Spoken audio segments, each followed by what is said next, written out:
ವಾಸುದೇವ, ದ್ವಾರಕೆಗೆ ಸುಸ್ವಾಗತ. ವಿರಾಟ ನಗರದಲ್ಲಿ ಪಾಂಡವರ ಸಮಾಚಾರವೇನು ಸ್ವಾಮಿ? 12 ವರ್ಷ ವಾಸವನ್ನು 1 ವರ್ಷ ಜ್ಞಾತವಾಸವನ್ನು ಪೂರೈಸಿಕೊಂಡು ಹಸ್ತಿನಾಪತಿಗೆ ಹಿಂದಿರುಗಿದರು. ವಿರಾಟನ ಪುತ್ರಿಯಾದ ಉತ್ತರಗಡನೆ ಅಭಿಮನ್ಯುನ ವಿವಾಹವಾಯಿತು. ನಮಗೆ ಬರಬೇಕಾದ ಅಂತ ರಾಜ್ಯವನ್ನು ಕೊಡುವಂತೆ ಕೇಳಲು ಯುಧಿಷ್ಠಿರನು ತನ್ನ ಪುರೋಹಿತನಾದ ದ್ರೌಪದಿಯನ್ನು ಹಸ್ತಿನಾವತಿಗೆ ಕಳುಹಿಸಿದನು. ಆದರೆ ಆ ದುರ್ಯೋಧನನು ಸಂಧಿಗೆ ಸಮ್ಮತಿಸಲಿಲ್ಲ. ಈಗ ಯುದ್ಧವು ಅನಿವಾರ್ಯವಾಗಿ ಬಂದಿದೆ. ನಿನ್ನ ಕಟಾಕ್ಷದಿಂದ ತೊಯ್ದು ಅರೆ ಮುಚ್ಚಿದ ಅಲ್ಲದಷ್ಟು ಕಾಣುವುದು.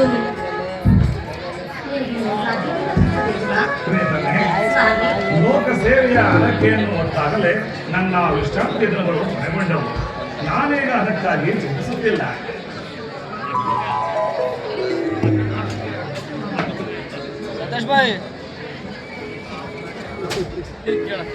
ಹಾಗಾದ್ರೆ ಈ ಪ್ರಶಾಂತವಾದ ಮುಖಭಂಗಿಯಲ್ಲಿ ಯುದ್ಧದ ಸಮಾಚಾರವನ್ನು ಕೇಳಿ ವೀರರುದಿವು ನರ್ತಿಸುತ್ತಾರೆ. ಶಿಶುಪಾಲಾದಿ ದಾನವರನ್ನು ಸಂಹರಿಸಿದ ಪುನಃ ಜಾಗೃತವಾಗಲಿ. ಜಗತ್ತಿನಲ್ಲಿ ಯಾವ ಮೂಲೆಯಲ್ಲಿ ಯಾರು ಅವರ ದೇಶದಾರಿಗೆ ಆಗುತ್ತಿದ್ದಾರೆ ವಾಸುದೇವ. ಸ್ವಾಮಿ, ಯುದ್ಧವೆಂದು ಅವಶ್ಯಕ. ಆದರೆ ಈ ಯುದ್ಧದಲ್ಲಿ ನಿನ್ನ ಪತಿಯು ನಿರಸ್ತ್ರನು. ನಾನು ಆಯುಧಗಳನ್ನ ಧರಿಸಿ ಯಾರ ಪಕ್ಷವಾಗಿಯೂ ಕಾರಣದವೆಂದು ಪ್ರಶ್ನೆ ಮಾಡಿದೆ. ಈ ಶೈನಾಗಾರವಸ್ತರಿಂದ ಒಂದು ಅನುಕೂಲವೇ ದೊರೆತಂತಾಯಿತು. ನಿನ್ನ ರಾಜ್ಯವನ್ನು ನಾನು ಈ ಪರಮಾತ್ಮ ಇದು ಹರಿಯಾಸಿರಿ. ಇದು ಪರ್ಯಾಸವಲ್ಲ ರುಕ್ಮಿಣಿ. ಗೋಪಿ ಕಾಂಗ್ರೆಯಿಂದ ಪರಿವೇಷ್ಟಿತನಾಗಿ ಮೊದಲ ವೇಣು ದಾನದಿಂದ ಈ ವಿಶ್ವ ಸೃಷ್ಟಿಯನ್ನೇ ಧರಿಸಿದ ಬೆಳೆದ ಕೃಷ್ಣನ ಮೊದಲು ಕಂಸ ಶಿಶುಪಾಲ ದಾನವರನ್ನು ಅದಕ್ಕಾಗಿಯೇ ಸಂಹರಿಸಿದೆ. ಆದರೆ ನನ್ನ ಉದ್ದೇಶವು ಸಫಲವಾಗಲೇ ಇಲ್ಲ. ಮಾನವರೇ ಮಾನವ ಜಾತಿಯ ಪರಮಶಕ್ತಿಯನ್ನು ತಿಳಿದಿದೆ. ಮುಂದಿನ ಯುದ್ಧದಲ್ಲಿ ಮಾನವರ ಪ್ರಗತಿಗಾಗಿ ಮಾನವರಿಂದಲೇ ಮಾನವರನ್ನು ನಾಶಪಡಿಸಿಲ್ಲ.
ಪ್ರಸಾದದಿಂದ ಉದ್ದೇಶವೇನು ನಾಥ? ಪ್ರೇತನೆ ದುಷ್ಟ ಶಿಕ್ಷಣೆ ಬರಕ್ಲ ಅಂತ ಈ ಸ್ಪೀಕರ್ ಒಂದು ಸೋಯ್ ಬಿಡು ಚೂರ ಅರ್ಥ ಬಾಕ್ಸ್ ಚೂರು ಈ ಕಡೆ ತಿರ್ಸಿ ತೆಗಿ ಮಾತೃತ್ವದ ಮೊದಲನೆಂತಕ್ಕೆ ಆಳಿಸದ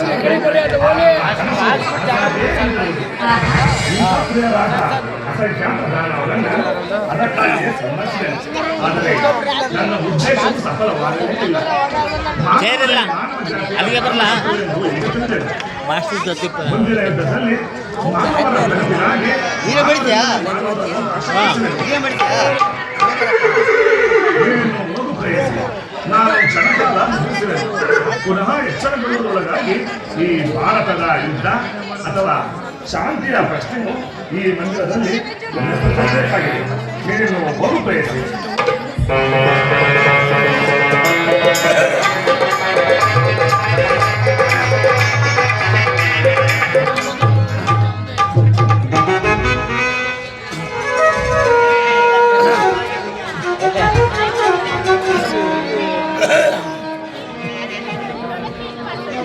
ಅವ್ನು ಹೋಗಲ್ಲ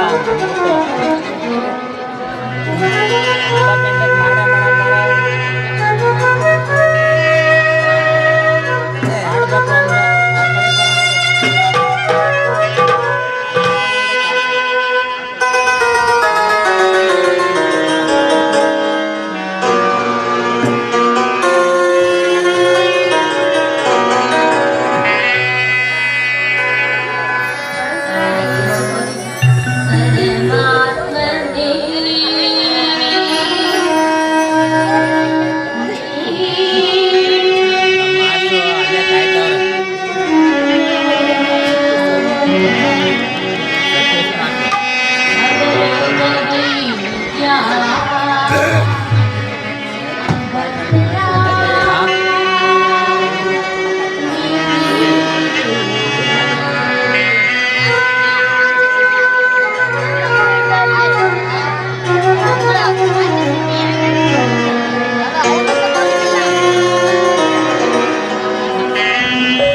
ಅಣ್ಣ ಬರ್ತೈತೆ ಕೂರ್ಸ ಅಣ್ಣ ಕೂರ್ಸ ಒಂಚೂರು ಕೈ ತಗೊಳ ಅದಂತ ಗೊತ್ತಿಲ್ಲ ಅದು ಮಧ್ಯಕ್ಕೆ ಗೊತ್ತಪ್ಪ ಮಧ್ಯಕ್ಕೆ ಒತ್ಕೊಳ